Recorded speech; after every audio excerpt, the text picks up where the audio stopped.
Hello, I'm Dave Karger. Thanks for joining me today on TCM. Our Saturday lineup continues now with a fascinating wartime drama directed, written, and produced by Michael Powell and Emmerich Pressburger, the filmmaking team behind some of the most powerful British films ever made, including A Matter of Life and Death, The Red Shoes, and Black Narcissus. From 1944, it's A Canterbury Tale.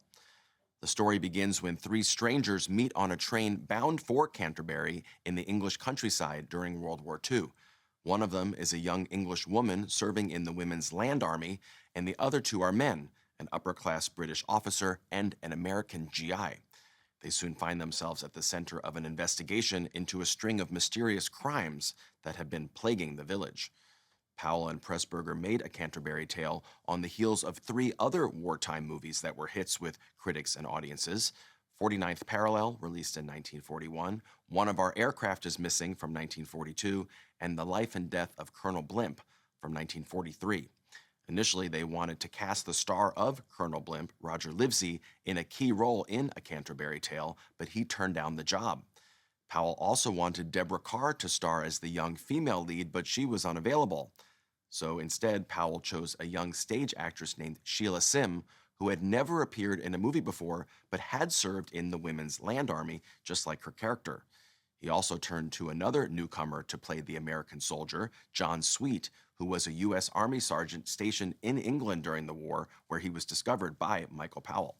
The role of the British soldier went to Dennis Price, who had only made a handful of films but would go on to star as the refined serial killer in the 1949 comedy Kind Hearts and Coronets.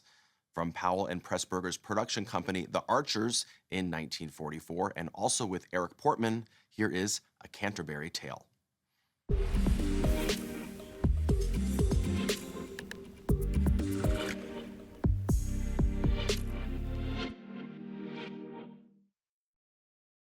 A Canterbury Tale had its world premiere in Canterbury in May 1944, but the initial response to the film was disappointing.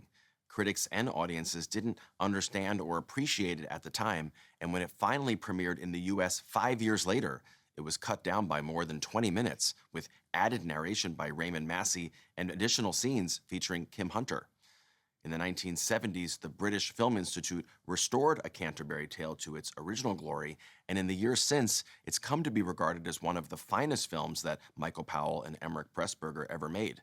Pressburger always regarded it as his favorite, and for Michael Powell, the movie was deeply personal because it brought him back to the county of Kent, where he had grown up. Coming up next, James Cagney stars in a Western from 1956, directed by Robert Wise. Don't go away.